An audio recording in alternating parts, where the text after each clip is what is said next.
वादग्रस्त IAS अधिकारी पूजा खेडकर या ज्या ऑडी कारमुळे चर्चेत आल्या होत्या, ती ऑडी कार याच बाणेर परिसरात असणाऱ्या खेडकर कुटुंबियांच्या या बंगल्यात झाकून ठेवण्यात आली होती।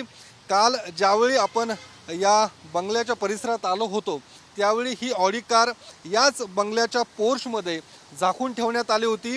ज्या ऑडी कारवरती पूजा खेडकर यांनी अंबर दिवा लावला होता, त्यासोबतच महाराष्ट्र शासन हे लिहिण्यात आलं होतं। मात्र त्यानंतर प्रशासनाकडून कारवाई करत तो दिवा काढण्यात आला होता। त्यानंतर महाराष्ट्र शासनाचा जो बोर्ड होता तो सुद्धा काढून घेण्यात आला होता आणि ती ऑडी कार या ओमदीप जो बंगला आहे खेडकर कुटुंबियांचा, या बंगल्यामध्ये काल झाकून ठेवण्यात आली होती।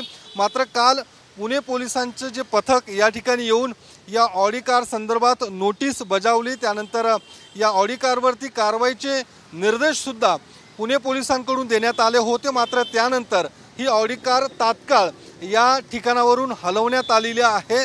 त्यासोबतच दुसरी एक पजेरो कार होती, ती सुद्धा या बंगल्यातून हलवण्यात आल्याचं आपल्याला पाहायला मिळतंय।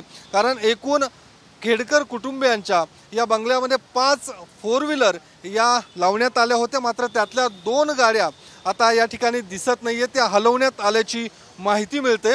मात्र ही ऑडी कार आणि पजेरो कार ही नेमकी कुठे हलवण्यात आलेली आहे याबाबत मात्र संभ्रम आहे, प्रश्न उपस्थित केला जातोय। कारण पुणे पोलिसांकडून अद्यापही कारवाई ही पूर्ण झालेली नाहीये।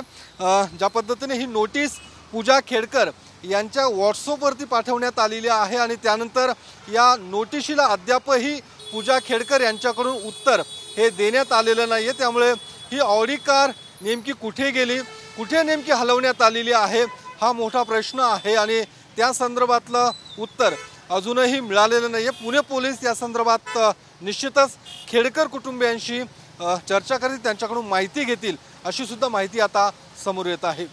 कॅमेरामन विकी चव्हाणसह मी योगेश बोरसे, TV9 मराठी, पुणे।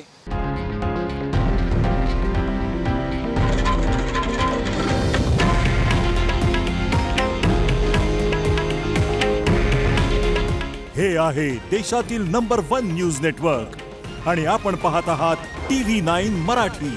काळजी तुमची, हित महाराष्ट्राचं।